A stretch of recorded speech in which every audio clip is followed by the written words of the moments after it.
Oke, baiklah. Bismillahirrahmanirrahim. Assalamualaikum warahmatullahi wabarakatuh. Waalaikumsalam warahmatullahi wabarakatuh. Waalaikumsalam. Jadi di sini nanti kita akan belajar tentang implementasi dari mekatronika. Jadi mekatronika itu biasanya kita gunakan untuk industri. Jadi nanti ada beberapa teori yang akan sedikit saya share. Jadi biar antara electrical sama mekatronik itu ada konsisten atau ada kesatuan, di mana mata kuliah mekatronika dasar itu nanti terdiri dari apa aja. Nanti akan saya jelaskan sedikit di materi ini. Jadi izin saya share screen dulu. Jadi ini saya share screen, kemudian PowerPoint-nya ini. Udah kelihatan ya PowerPoint-nya ya? Iya Pak. Kalau ini udah tertampil ya mekatronika PowerPoint di halaman pertama. Udah Pak. Oke. Nanti kalau belum kan saya akan menyeting ulang. Jadi kita akan mempelajari tentang implementasi mekatronika, tapi sebelum kita mempelajari untuk implementasi mekatronika nanti akan saya terangkan sedikit hubungannya antara mekatronika dengan elektronika, kemudian dengan informatika. Udah salam apa belum ya? Di sini mohon di mute ya, Mas Hato itu ya. Mekatronika itu berasal dari dulu itu adalah mekanik sama elektronik. Akan tetapi di sini mekatronika itu nanti terdiri dari 3 gabungan, yaitu mekanik, elektronika, kemudian informatika. Nah, di sini untuk masalah informatika, mekatronika itu bisa kita pantau atau bisa kita istilahnya kita monitoring dengan atau kita kendalikan dengan menggunakan jarak jauh. Biasanya informatika ini nanti ada hubungannya dengan mekatronika yang bermasalah dengan menggunakan IoT. IoT itu adalah Internet of Things. IoT itu nanti akan diterangkan sama teman saya, dosen elektro, Bu Nuha. Nah, di situ nanti ada beberapa materi IoT yang nanti juga akan saya sedikit sampaikan, tapi di sini saya akan menyampaikan tentang masalah mekanik elektroniknya saja. Kemudian di sini mekanik itu nanti ada beberapa lapisan ya. Jadi kenapa kok kita harus membahas tentang mekanikal sama elektronikal? Secara sederhana pembentukan ilmu mekatronika itu terdiri dari 2 lapisan. Jadi kalau saya sendiri itu adalah orang elektro, akan tetapi beberapa proyek atau riset saya itu tentang masalah desain mekatronika. Sehingga dari desain mekatronika di sini ada 2. Jadi saya menggunakan logika fisika. Kemudian yang kedua saya menggunakan logika. Jadi kalau ilmu mekatronika itu kita harus paham tentang masalah fisika. Fisika itu nanti ada fisika yang mekanikal atau fisika yang mekanik, kemudian ada fisika yang elektronik. Fisika yang mekanik itu kita nanti menggunakan hukum Newton. Nanti akan saya terangkan di sini Jadi kita bisa mendesain sebuah mekatronika itu dengan hukum-hukum fisika. Kemudian ada hukum logika. Ya, hukum logika itu kita nanti akan menggunakan kalau seumpamanya kalau pegas itu kita tekan, logikanya dia nanti akan menolak. Kemudian kalau pegas itu kita geret atau kita tarik, itu pegas itu akan memiliki logika, akan memiliki sebuah gaya gesek. Sebagai contoh, pegas itu kita implementasikan di shock breaker motor ya. Shock breaker motor itu meskipun ada olinya, tapi itu pada waktu shock breakernya itu kita naiki ya, pada waktu kita naiki kan shock breakernya akan turun. Pada waktu turun itu ada logika, di situ ada sebuah gaya geseknya. Nah, sehingga kalau ada logika gaya gesek yang mempengaruhi si pegas itu, sehingga nanti kita akan mendesain dengan hukum fisika bahwa pegas itu gak cuma terpengaruh sama hukum Newton saja, akan tetapi dengan hukum yang lain, misalnya gaya gesek, kemudian ada gaya-gaya yang lain. Kemudian ilmu utama di dalam mekatronika itu ada 3 ya. Pertama elektronika ya. Memang kenapa kok elektronika itu memang penting di dalam ilmu dasar dan mekatronika, karena sebuah motor DC atau sebuah pneumatik atau sebuah istilahnya mekanik yang lain ya, misalnya kayak konverter pendulum atau mobil, itu kan harus ada elektronikanya. Nah, elektronika itu nanti berfungsi untuk mengendalikan si mekanik itu. Nah, kemudian mekanik itu kita mau kendalikan secara jarak jauh atau jarak dekat. Kalau jarak dekat berarti kita di dalam satu ruangan. Kalau jarak jauh itu berarti di beda ruangan. Mungkin bisa beda negara atau beda wilayah atau beda benua. Itu bisa kita kendalikan menggunakan jarak jauh atau kita monitoring dengan menggunakan jarak jauh. Kalau kita monitoring atau mengendalikan secara jarak jauh, berarti mekatronika itu harus ada hubungannya dengan informatika. Nah, di sini teknologi yang berkembang saat ini itu adalah di informatika adalah IoT atau Internet of Things. Internet of Things itu adalah internet ada di genggaman tangan kita. Kemudian selain itu, yang namanya mekatronika itu ada mekaniknya. Ya, kita akan mendesain mekanik itu dengan menggunakan logika fisika dan logika dasar yang lain. Kemudian definisinya menurut standar IEEE. Jadi di sini kita akan menggunakan sebuah standar internasional ya, International Electrical Engineering Institute. Jadi pakai IEEE. IEEE itu bukan miliknya orang elektro saja, akan tetapi IEEE itu memiliki untuk orang mesin atau di teknik mesin. Di sini contohnya IEEE Mechatronic. Ada IEEE Mechatronic Transaction. Ini yang merupakan sebuah jurnal yang terkenal pada tahun 1998 sampai sekarang. Dia akan mendefinisikan mekatronika itu apa. Mekatronika itu adalah mechatronic is a synergy integration mechanical engineering with electronic and intelligent computer control in the design and manufacturing of industrial production and process. Jadi mekanik itu mesti akan ada hubungannya dengan elektrik, kemudian ada intelligent computer atau dengan menggunakan AI untuk mengendalikan dari sebuah mekanik itu. Misalnya saya mau mengendalikan motor DC. Motor DC itu bisa kita kendalikan dengan AI atau artificial intelligence. Nah, kemudian motor DC itu selain kita kendalikan secara jarak dekat, kita bisa mengendalikan jarak jauh. Misalnya pada waktu dulu itu zamannya COVID, itu kan kita mengawasi atau memonitoring orang itu dengan menggunakan kendali jarak jauh. Di situ nanti kita membuat sebuah robot itu kita kendalikan untuk menanggulangi si Mohon COVID maaf itu. Pak, Ya. itu mic-nya Kok mute sendiri? Maaf ya. mic-nya mute Pak. Kok mute sendiri ya? Tadi enggak ya? Gak apa-apa. Makasih ya Mas ya. Tadi Mas Bagas ya? Mas Bagus. Ya. Makasih ya. Oke Pak.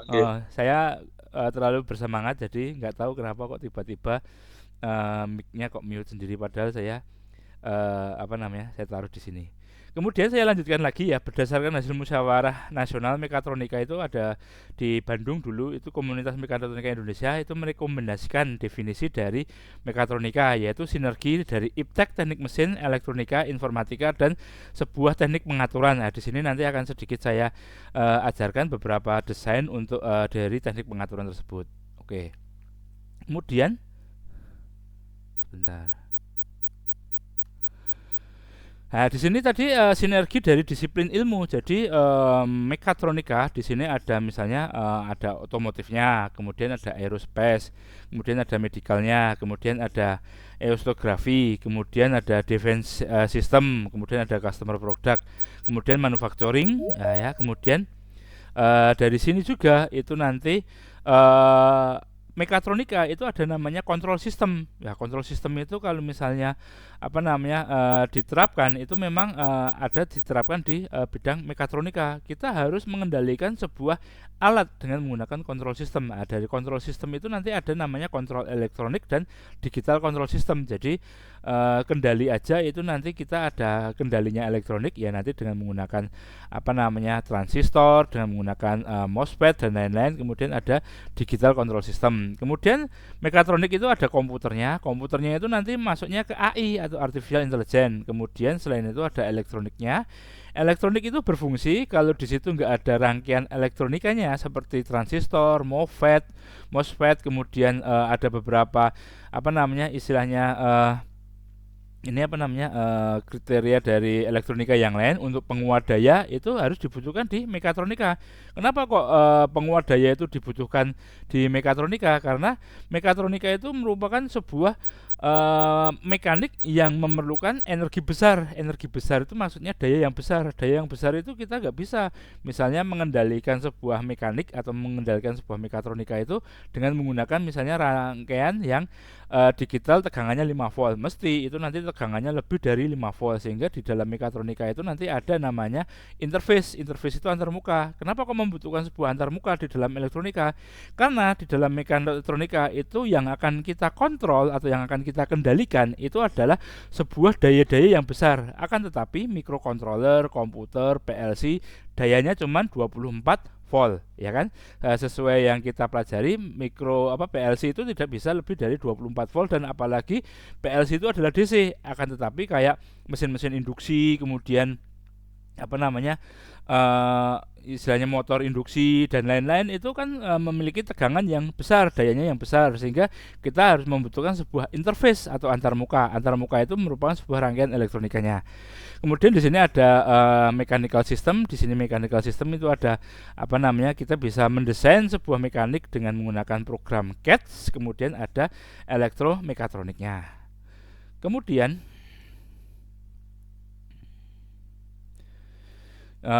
ini adalah sejarahnya mekatronika. Jadi dulu tahun 1969 itu dikenalkan sama Yaskawa Electric Corporation. Kemudian awalnya dikembangkan di bidang Feinwerkteknik, yaitu cabang dari teknik mengedepankan aspek ketelitian. Jadi mekatronika itu kita akan membuat sebuah ketelitian. Misalnya membuat ketelitian itu di sini contohnya kita mau gergaji sebuah kayu. Kalau gergaji sebuah kayu itu kalau kita tanpa sebuah mekatronika, ya kita cuma membutuhkan sebuah mesin. Akan tetapi pada waktu kayu pertama kita graji, kayu kedua kita graji itu akan berbeda dengan kayu yang pertama. Sehingga dari aspek ketelitian kita bisa membuat sebuah alat ukur ketelitian terlebih dahulu dengan menggunakan gergaji mesin itu tadi. Misalnya kita akan menggergaji dengan jaraknya misalnya sekitar 0,5 cm, ya, sehingga dia akan selalu 0,5 cm dengan ketelitian itu. Jadi contohnya seperti itu. Kemudian di dalam masa yang akan datang aplikasi mekatronika itu digunakan semuanya. Jadi misalnya pesawat terbang, aeromodeling, otomotif, peralatan kantor, itu semuanya dengan menggunakan sistem mekatronika. Jadi semuanya akan dikontrol atau dikendalikan dengan menggunakan elektronika, kemudian dikendalikan dengan jarak jauh atau jarak dekat dengan sistem informasi. Kemudian yang akan dikontrol atau yang dikendalikan itu adalah mekaniknya. Ya, kemudian di sini mekatronika dikategorikan pada majalah Teknologi Review pada tahun 2003 sebagai 10 teknologi dalam waktu dekat yang dapat mengubah hidup kita. Loh, kenapa kok mekatronika bisa mengubah hidup kita? Ya, contohnya dengan menggunakan mekatronika kita akan dibantu. Misalnya kita menggergaji kayu tadi yang kita tidak presisi, dengan menggunakan mekatronika kita bisa menggergaji kayu dengan presisi, sehingga para orang-orang yang ada di yang membuat figura-figura itu yang biasanya itu dia menggergaji asam, meskipun dia dengan menggunakan teknologi istilahnya insting itu iki ketoke wis pas kok, dia bilangnya situ, tapi dengan menggunakan mekatronika itu lebih presisi lagi daripada insting dari orang yang akan menggergaji itu. Kemudian mekatronika sendiri itu ada teknik otomotif, ya. Teknik otomotif itu sebagai contoh sebuah sistem dari kendaraan bermotor. Misalnya kita akan membuat sebuah anti-lock braking system, jadi sistem rem ABS.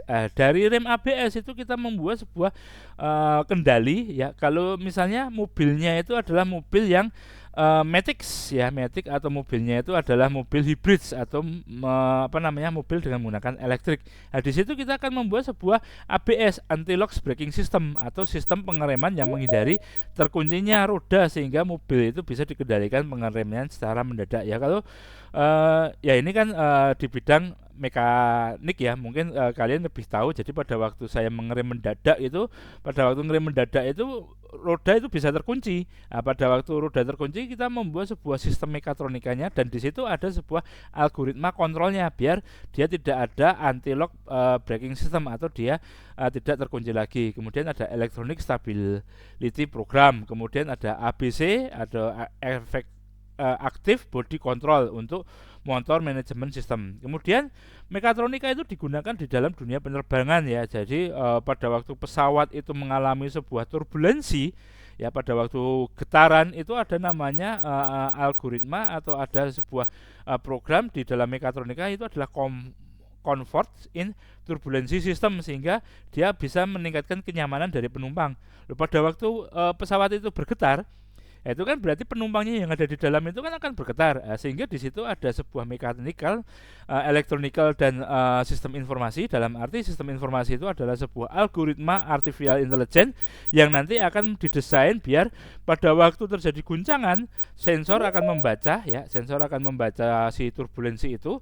Pada waktu sensor membaca turbulensi, sensor akan memberikan sebuah masukan ke kontrol itu akan menginstruksikan sebuah AI-nya biar penumpang yang ada di pesawat itu nyaman ketika turbulensi. Kemudian contoh yang lain itu adalah gauge load elevation. Jadi untuk mengatur sebuah beban ya, elevasi beban ya, dan masih banyak lagi. Kemudian contoh aplikasinya di teknik produksi yaitu penggunaan sensor pada robot. Kita menggunakan sebuah mechanical, itu di situ ada sebuah sensor, misalnya robot itu bisa mendeteksi objek. Loh, robotnya atau mobil listriknya kok bisa mengerem mendadak, di depannya itu ada orang, karena dia menggunakan sebuah sensor. Kemudian ada sistem kendali umpan balik. Dari umpan balik itu nanti closed loop control itu nanti akan memegang peranan penting. Kemudian ada pemutar CD, kemudian hard disk, kemudian alat-alat elektronika yang lain.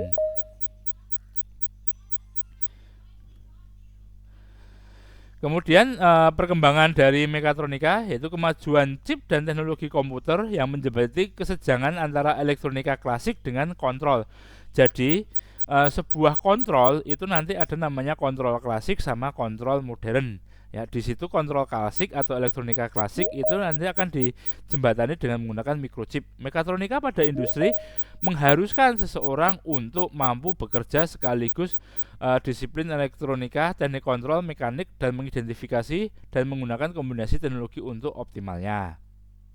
Kemudian selain itu di sini untuk mekatronika ditetapkan secara luas dalam sebuah lingkungan kehidupan kita, termasuk desain, produk, instrumentasi, kemudian ada proses, alat kontrol, robot manipulator. Jadi robot manipulator itu, lengan robot itu merupakan mekatronika yang diterapkan di sebuah industri.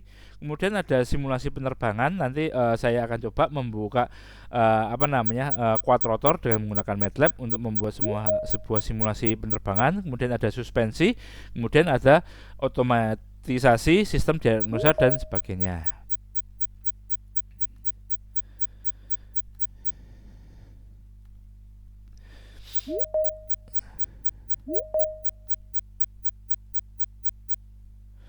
Ya, kemudian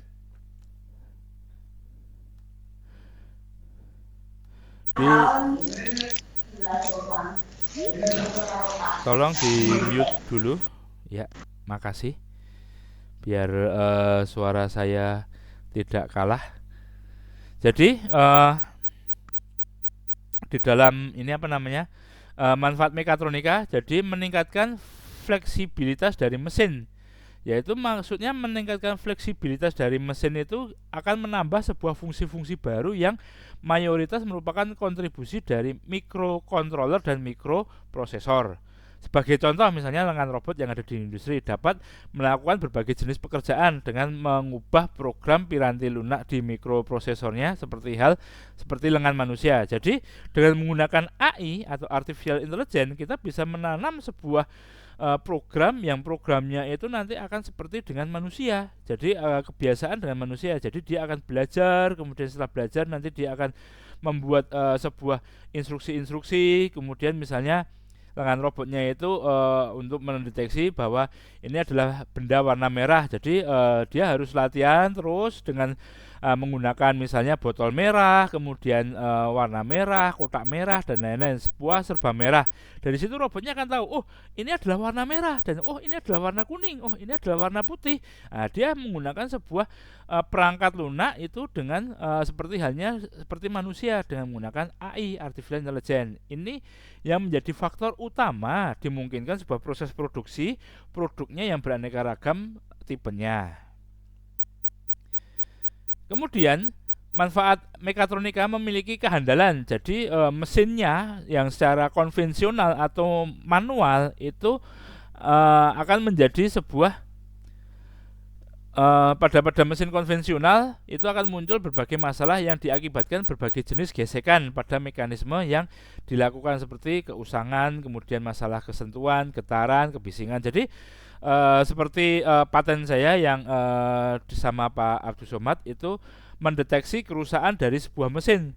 Mendeteksi kerusakan dari sebuah mesin itu kita cukup mengetahui mesin itu mengalami getaran, mesin itu panas, mesin itu berbunyi sek atau istilahnya ada gaya gesekan, berarti kan itu mesinnya akan bermasalah.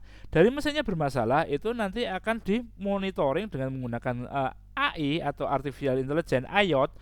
Itu nanti akan dimonitoring bahwa sebuah perusahaan itu bosnya itu akan dikasih ini istilahnya pemberitahuan bahwa mesin produksi Anda itu yang ada di pabrik X itu mengalami kerusakan. Sehingga si bosnya itu langsung akan membuat membuat atau memperbarui si mesin tersebut.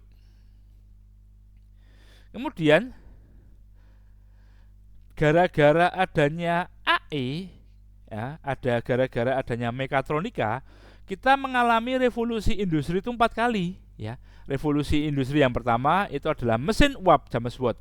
Kemudian revolusi industri yang kedua itu adalah teknologi elektronika. Yang terakhir adalah revolusi industri yang dengan menggunakan IoT dan AI, ya. Sehingga semua peralatan yang ada di mesin-mesin konvensional itu ada di genggaman tangan atau Internet of Things, sehingga pada penggunaan mesin-mesin tersebut diperlukan sarana dan operator yang jumlahnya banyak untuk mencegah timbulnya dari sebuah masalah-masalah karena tadi keusangan, masalah sentuhan, getaran dan kebisingan. Dengan menerapkan switch semikonduktor, jadi kita akan menggunakan sebuah rangkaian elektronika yaitu dengan menggunakan semikonduktor. Di situ semikonduktor itu biasanya ada di mikroprosesor atau mikrokontroler.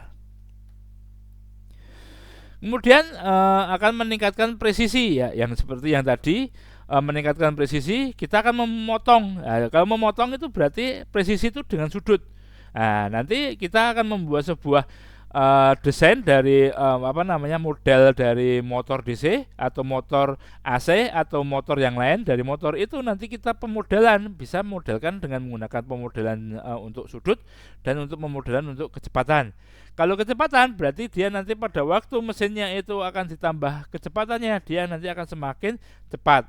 Dengan menerapkan kendali digital dan teknologi elektronika, maka tingkat presisi mesin dan kecepatan mesin dapat diangkat lebih tinggi lagi sampai batas tertentu. Kemudian batas ini misalnya adanya rigiditas mesin yang mengalami kecepatan tinggi karena munculnya getaran. Jadi kita itu bisa meningkatkan kecepatan mesin itu sampai kecepatan yang maksimal. Akan tetapi di dalam sebuah controller, di dalam mekatronika, kita harus membuat sebuah batasan bahwa mesin itu tidak boleh kita kontrol atau kita kendalikan kecepatannya lebih dari misalnya 250 RPM, karena pada waktu lebih dari 250 RPM mesin itu akan mengalami getaran yang tinggi. Kalau mesin itu mengalami getaran yang tinggi, sehingga akan mengalami kecepatan yang tinggi karena muncul sebuah getaran. Sehingga di sini itu sebenarnya kalau di kami di bagian kontrol itu merupakan sebuah tantangan bagaimana kita membuat rigiditas itu atau rigid body itu biar mesinnya yang tadi itu mengalami getaran yang tinggi itu kita hilangi getarannya. Nah, itu adalah sebuah problema yang ada di kontrol sistem atau masalah problema yang ada di kontrol di bidang mekatronika itu nanti akan dipecahkan oleh orang-orang yang di bidang kontrol. Kemudian struktur mekatronika ya. Jadi struktur mekatronika itu dibagi dua buah, yaitu yang pertama itu memang mekatronik sama elektronik, akan tetapi nanti di sini mekatronik, elektronik ada juga yang informatika. Nah, di sini kalau kita menggunakan mekanik sama elektronik, dunia mekanik itu terdapat mekanisme mesin sebagai objek yang akan dikendalikan. Kalau elektronikanya apa? Di situ ada sensor, controller, rangkaian penggerak, aktuator dan sumber energi. Nah, di sini bidang mekatronika itu dibagi menjadi beberapa bagian ya. Pertama, physical system modeling. Jadi dari saya sendiri itu kalau saya mau membuat sebuah pengendalian di bidang mekatronika, saya akan memodelkan terlebih dahulu dengan menggunakan physical system modeling. Kemudian physical system modeling itu ada namanya sensor sama aktuator. Kemudian ada signal dan sistem, kemudian ada komputer dan logic system. Ya, di sini nanti kita akan menggunakan sebuah program AI. Kemudian di sini yang terakhir adalah software dan data acquisition. Nah, di sini saya akan sedikit terangkan. Jadi di dalam sebuah kontrol ya, di dalam mekatronika kita akan membuat sebuah model dari sebuah sistem itu ke dalam sistem dinamik. Pemodelan merupakan pembuatan model matematika ke sistem dinamik. Jadi misalnya ada motor DC, ada pegas, ada rangkaian elektrik, itu bisa kita modelkan. Sehingga kalau kita modelkan, kita tidak usah membuat hardware-nya, kita mencukup simulasinya, dan kita akan mengetahui karakteristik dari sebuah sistem tersebut. Model matematika sistem dinamik didefinisikan sebagai sejumlah persamaan yang menggambarkan dinamika sistem secara tepat, paling tidak cukup baik. Kemudian sebuah sistem dapat digambarkan dalam banyak cara yang berbeda sehingga memungkinkan mempunyai banyak model matematika. Dinamika sistem mekanik, elektrik, panas.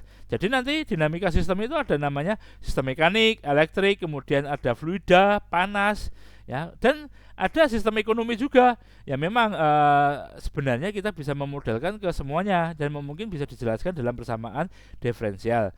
Persamaan diferensial tersebut diperoleh dengan menggunakan hukum fisika. Jadi kita akan memodelkan sebuah sistem itu kita akan menggunakan hukum fisika. Jadi fisika itu nanti ada magnet, ya kita akan memodelkan magnet. Fisika itu ada mekanikal itu ada translasi dan rotasi. Sehingga dari translasi dan rotasi itu kita menggunakan hukum Newton. Newton itu adalah Newton 1, Newton 2. Ya Newton 3 itu aksi reaksi, biasanya kami jarang menggunakan hukum Newton yang ketiga. Kemudian kalau dari listrik itu kita menggunakan fisikanya yaitu hukum Kirchhoff. Kirchhoff itu adalah Kirchhoff tegangan dan Kirchhoff arus. Kemudian di sini mekanik ya, sistem mekanik kita menggunakan hukum Newton untuk memodelkan sistem mekanik ya. Kemudian sistem mekanik itu ada dua, translasi dan rotasi. Nah, di sini untuk translasi. Translasi itu adalah perpindahan sebuah benda dari X ke X1 ya, bukan berputar, tetapi translasi itu adalah bergeser. Nah, di sini kita contohkan adalah pegas. Pegas di sini itu adalah namanya K. K itu apa? K itu adalah konstanta dari sebuah pegas. Loh, Pak, kenapa kok pegas itu memiliki konstanta? Iya, karena pegas itu kan akan berbeda-beda. Anda akan mengetahui pegas besi dan Anda akan mengetahui pegas baja. Dan di dalam bidang mekatronika ada pegas dari plastik. Nah, pegas besi, baja, plastik itu kan memiliki konstanta yang berbeda. Plastik kan nggak mungkin terlalu kuat. Baja itu kan kuat banget. Anda akan menarik pegas baja itu mesti akan memerlukan sebuah energi yang besar. Akan tetapi pegas plastik ya itu kan akan mudah, sehingga di sini ada K-nya. K-nya itu adalah konstanta. Kemudian pegas itu memiliki massa. Ya, kita timbang itu ada massanya. Berat itu bukan massa ya. Jadi massa sebuah pegas itu berbeda dengan berat. Kemudian ada gayanya sendiri. Kemudian pada waktu pegas itu kita gesek, sebagai contoh pegas itu ada di sebuah shockbreaker motor. Pada waktu pegas itu ada di shockbreaker motor, Anda akan mengetahui bahwa pada waktu shockbreaker itu naik turun, dinaiki sama penumpang, itu dia akan mengalami sebuah gaya gesek. ya. Kemudian dari rumusan ini kita mendapatkan bahwa dengan menggunakan hukum Newton, sigma F sama dengan M kali A, ya.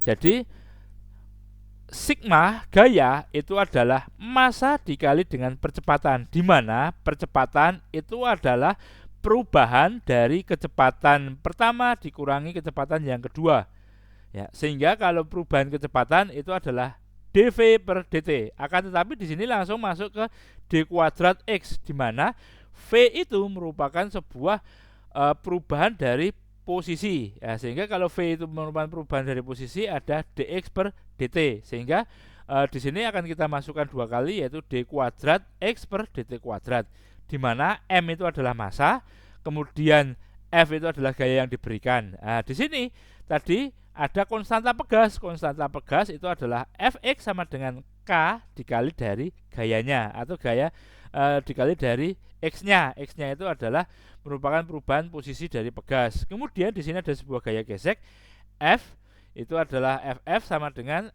f kecil dikali dengan v. V itu adalah kecepatan. Kecepatan itu apa? Dx per dt. Sehingga gaya gesek adalah v dikali dx per dt. Nah, di sini f itu merupakan koefisien dari friksi vikos, ya. Jadi kalau kita memindahkan sebuah balok, ya, dan kita memindahkan sebuah pesawat di luar angkasa, itu meskipun pesawat luar angkasa itu tidak memiliki sebuah gaya gesek, itu nanti dia akan memiliki sebuah peraturan yang baru di bidang aeromodeling, bukan yang yang biasa atau istilahnya gaya gesek dengan udara.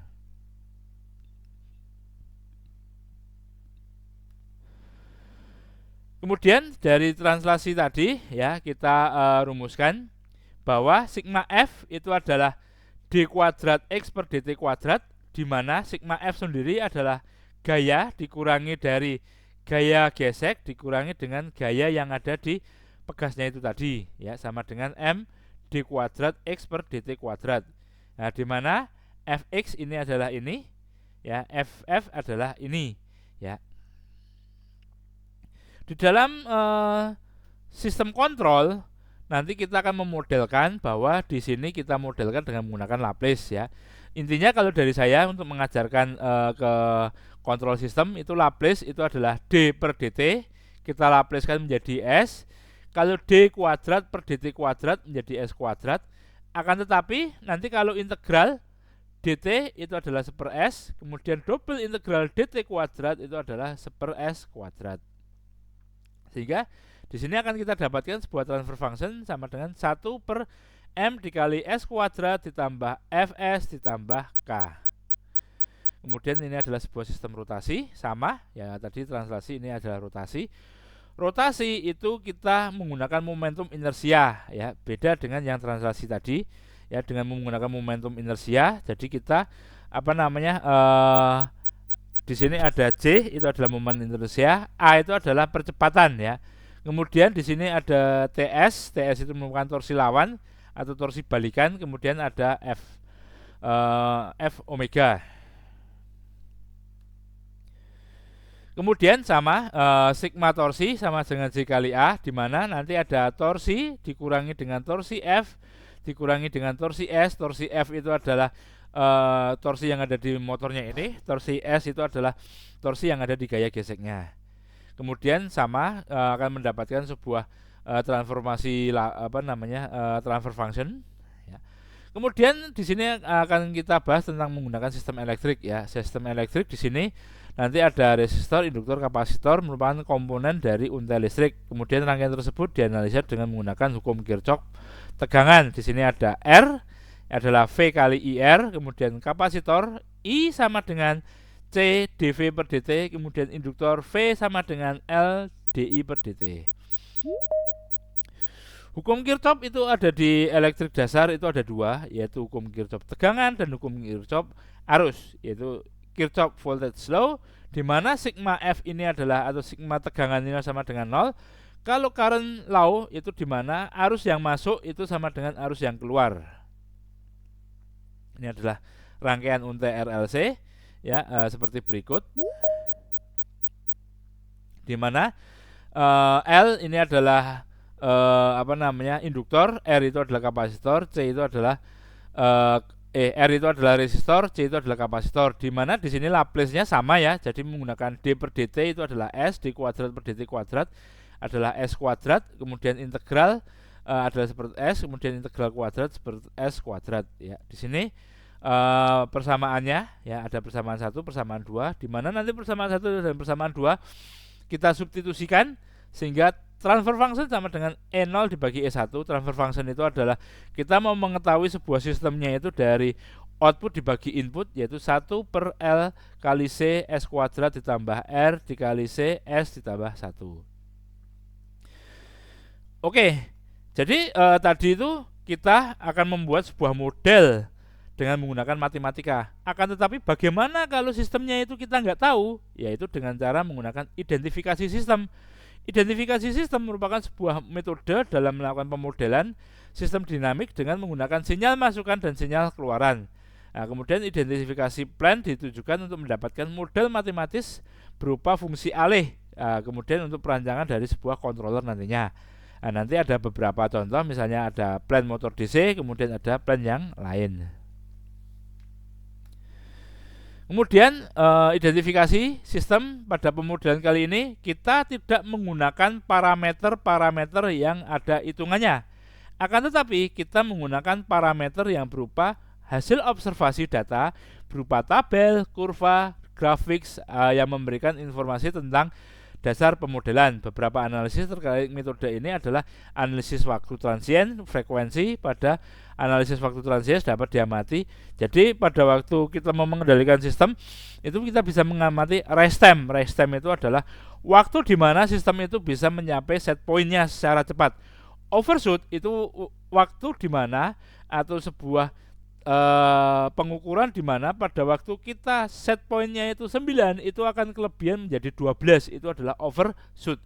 Settling time di mana posisi dari sistem itu adalah settling atau diam. Kemudian model dinamika thermal lampu nanti bisa kita melakukan pengerekaman dan bisa melakukan percobaan. Nah, di sini respon sistem ya kita menggunakan step respon, jadi kita nanti akan membuat batasannya yaitu 0,632. Ya, ini adalah proses steady state, kemudian keadaan tunak. Kemudian dari sini kita akan membuat sebuah respon sistem pemeriksaan data yang direkam ya, menunjukkan bahwa dinamikal Terman bola mampu mendekati urutan pertama. Jadi sebuah pemodelan di dalam sebuah sistem itu nanti ada dua, orde 1 dan orde tinggi. Orde tinggi itu adalah orde yang lebih dari 2. Nah, di sini contohnya orde 1, S-nya cuma pangkat 1. Oke. Itu dari PowerPoint. Sekarang kita akan masuk pengendalian motor DC dengan menggunakan Proteus. Kelihatan ya Proteusnya ya.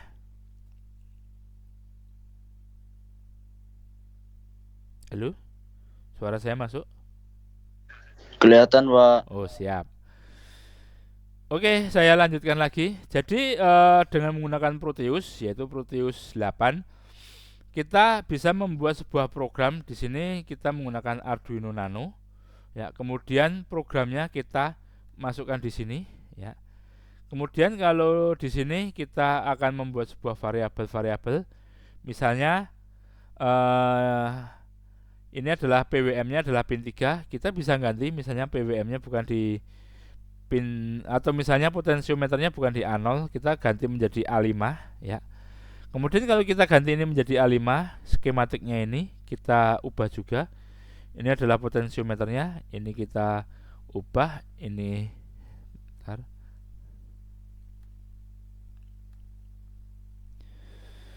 Ini klik label ya. Nanti kalau kalian mau menanyakan ini lebih lanjut, nanti saya kasih ini linknya. Saya juga membuat sama seperti Pak Bambang Rianto, membuat YouTube juga, YouTube tentang masalah tutorial-tutorial. Ini tadi kita tulis 5 ya, AD5 ya kalau nggak salah ya, saya lupa. Kita cek dulu di source A5 ya, A5 berarti dia nanti AD5 itu nanti akan masuk ke dalam Arduino Nano A5 itu yang ini AD5, ini AD6, ini AD7. Ya, kemudian ini adalah motor. Motor itu akan kita kendalikan dengan menggunakan potensiometer ini. Potensiometer ini merupakan input dari Arduino-nya ini. Dari input Arduino nanti Arduino akan mengeluarkan sebuah PWM, di mana PWM itu nanti akan mengendalikan sebuah transistor. Transistor ini nanti akan mengendalikan sebuah MOSFET. Nah, MOSFET ini nanti tegangannya yang di sini adalah 9 volt, itu bisa kita atur untuk mengendalikan motor. Ya, di sini kita mengendalikannya dengan menggunakan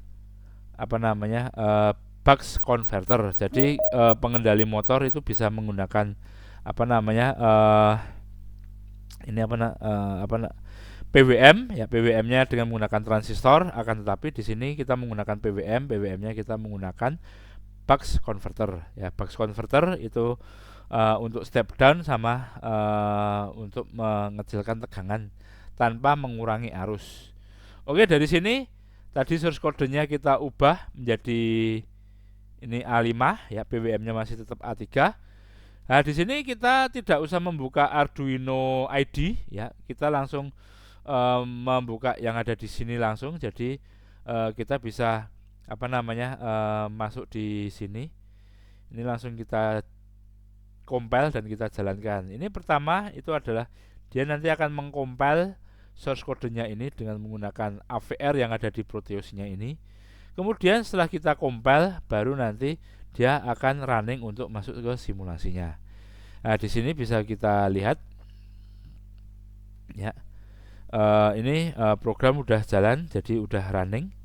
Ini motor berhenti, ya, karena di sini potensionya tegangannya adalah 0, sehingga pada waktu kita naikkan potensionya, ya, dia nanti akan bergerak pelan-pelan sesuai dengan tegangan yang ada di potensionya ini. Di sini bisa kalian lihat, ya, tegangannya itu adalah kurang lebih 2, ya, sangat kecil. Kita tambahkan lagi, ya. Untuk nambahkan potensio kita agak bersabar. Nah, pada waktu tegangannya ini potensionya masih belum sampai di tengah-tengah, berarti dia masih tegangannya rendah. Jadi kalau tegangannya rendah, si motor berputarnya juga pelan dan LED-nya itu cuman berkedip, jadi nggak bisa terang. Sehingga di sini akan kita tambah lagi, ya, kita plus lagi. Ini adalah tegangannya, potensinya berada di tengah, sehingga kalau berada di tengah ini LED-nya akan menyala, kemudian motornya ini akan berputar. Di sini tegangannya adalah 3 volt. Ya, 3 volt, ini motornya adalah motor 5 volt, sehingga berputarnya juga sangat pelan, belum cepat. Sehingga kalau kita percepatkan lagi, ya, dia nanti akan sampai ke tegangan kurang lebih 5 volt. Kalau di sini kita setting 9, ya, mungkin sekitar 7, berapa, ya, kita coba.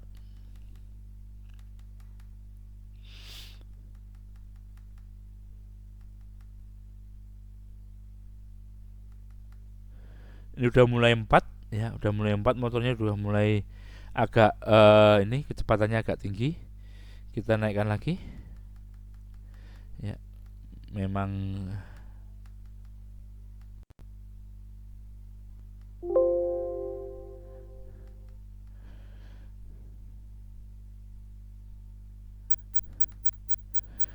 itu udah mulai 4, 5, ya, 5 motornya udah mulai cepet, ya.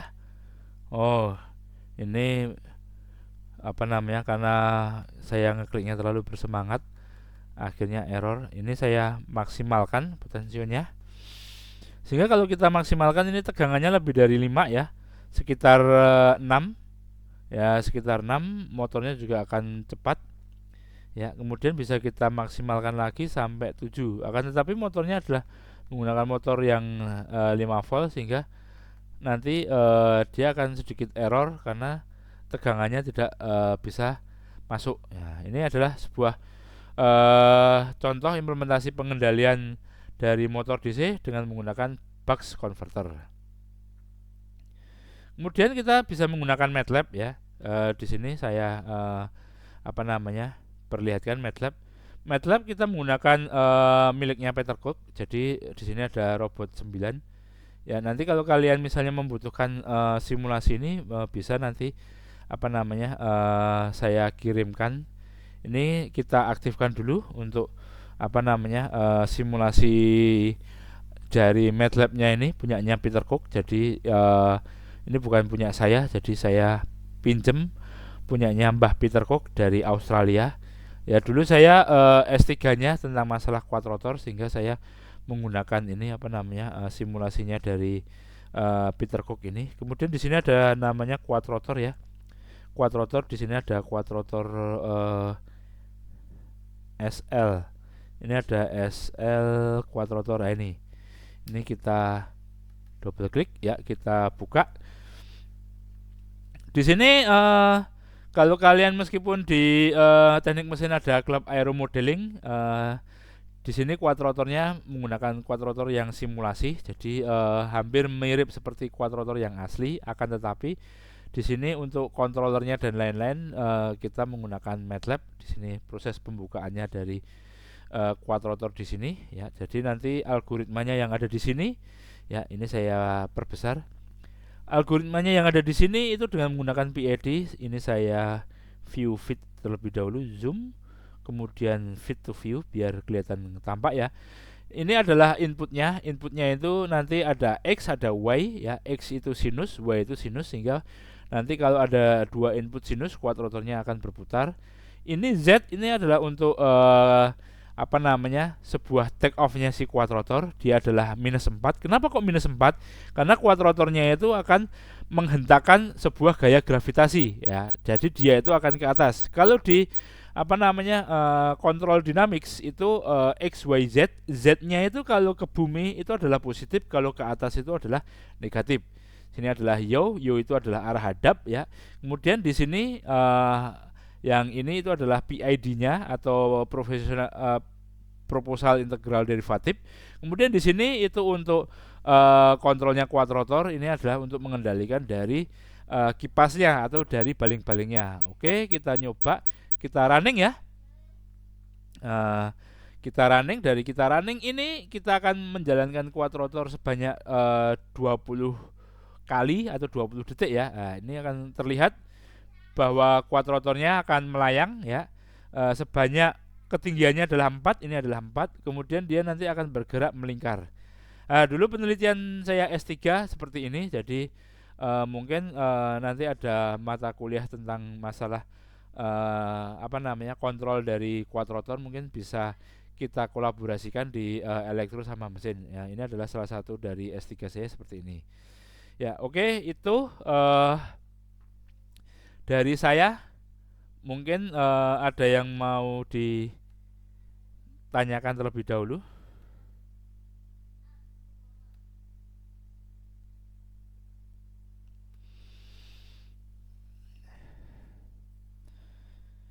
Saya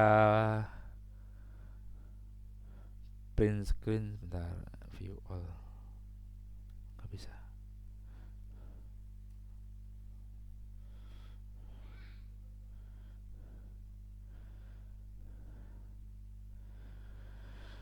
Oke, ada yang mau ditanyakan?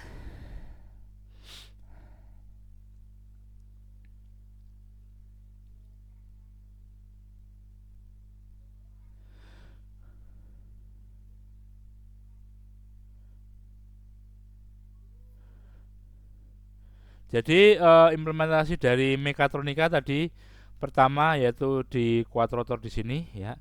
Kemudian yang kedua yaitu untuk pengendalian dari motor DC di sini ya. Tadi ini ada pengendalian motor DC. Motor DC kita kendalikan ada berbagai macam tipe.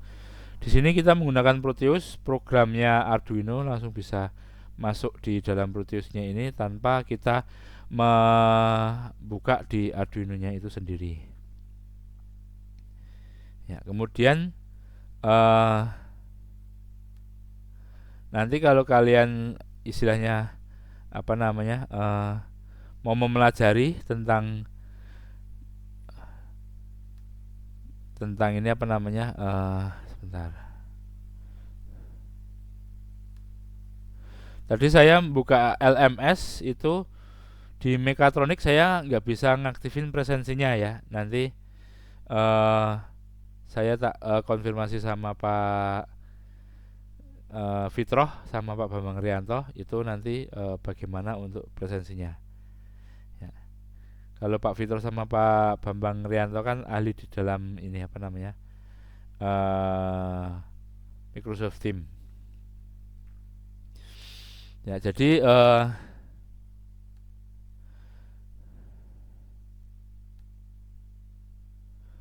di sini ada beberapa link.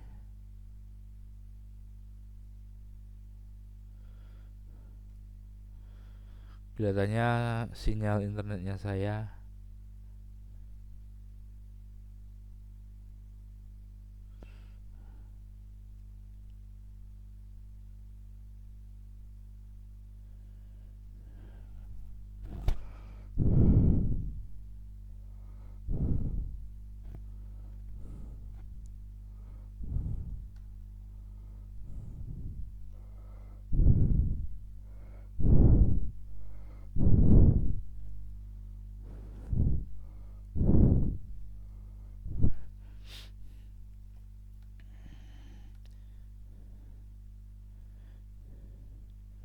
ini saya ganti dulu sebentar Gmail. Jadi saya punya YouTube-nya itu ada berbagai macam, ada YouTube riset, ada YouTube untuk kehidupan saya lifestyle. Kalau YouTube-nya yang lifestyle itu isinya ya cuman olahraga saya. Ya, saya suka olahraga di sini. Jadi ada Iswanto yang lifestyle, kemudian di sini ada yang riset. Di riset ini nanti ada beberapa ini apa namanya percobaan, misalnya saya menggunakan Walkwi atau saya menggunakan ini apa namanya saya menggunakan Walkwi atau saya menggunakan uh,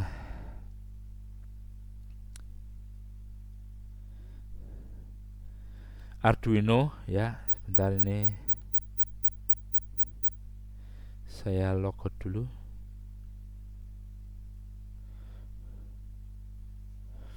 ya.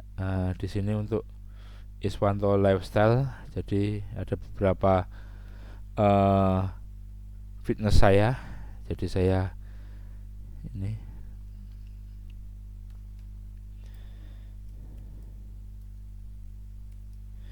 bentar, saya bukakan ini Gmail saya yang riset. Nanti riset itu ada beberapa percobaan.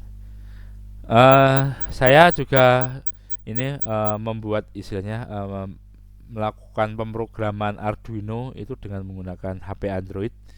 Di sini juga ada tutorialnya.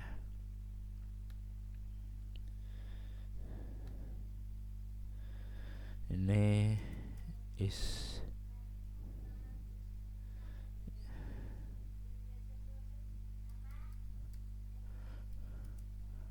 Prof Iswanto Riset. Ya memang saya membuat akun YouTube-nya saya adalah Iswanto Suwarno ya.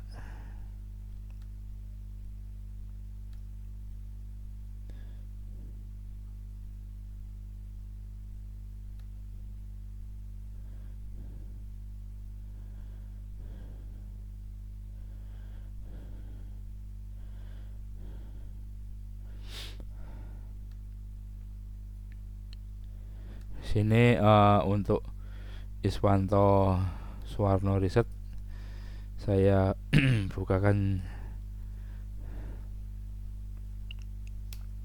YouTube-nya. Bentar.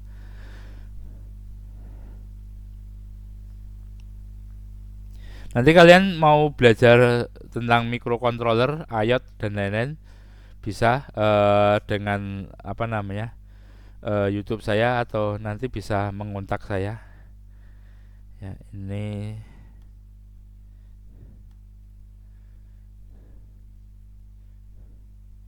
saya kasihkan ke chatnya.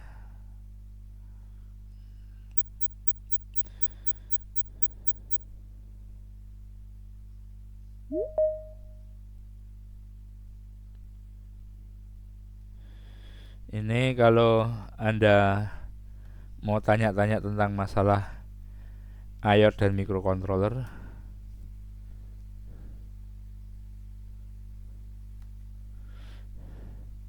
kosong 899 023 004 0899 5023 004. Ini WA saya, dan ini adalah channel YouTube tentang masalah riset untuk microcontroller dan lain-lain. Nah, ini saya menggunakan basic compiler, kemudian ada menggunakan ESP32 untuk control LED, kemudian ada PID motor dan lain-lain. Nah, bisa kalian mengikuti YouTube saya dan nanti bisa lihat-lihat di sini. Nanti ada beberapa yang saya upload, dan salah satunya kuliah hari ini juga saya upload di YouTube saya yang ini. Oke, baiklah, ada yang mau ditanyakan dulu?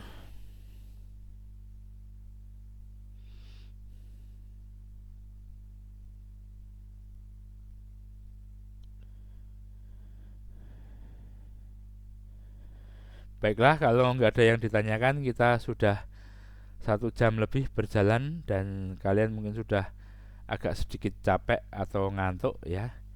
Jadi untuk kuliah hari ini kita tutup dan kita akhiri dengan membaca hamdalah. Alhamdulillahirabbil alamin.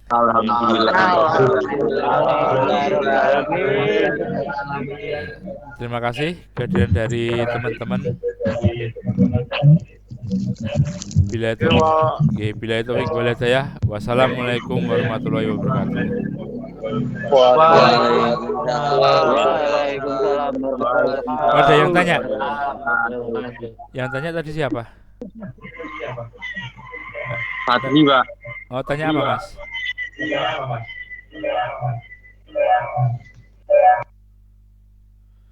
Halo, yang tanya mau tanya apa? Ada raise hand tadi.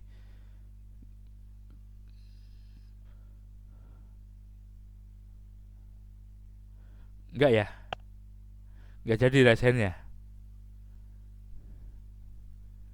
Oke, kalau enggak jadi kita tutup ya. Dan izin saya share-nya tadi juga sudah saya matikan. Kemudian Microsoft Teams saya tutup, saya izin leave. Terima kasih teman-teman. Ketemu lagi di acara kuliah yang nanti akan terorganisir sama Pak ini apa namanya, Bambang Rianto sama Pak satunya lagi Pak Fitroh. Saya izin live ya, saya tutup. Makasih teman-teman. Baik Pak, terima kasih Pak. Sama-sama.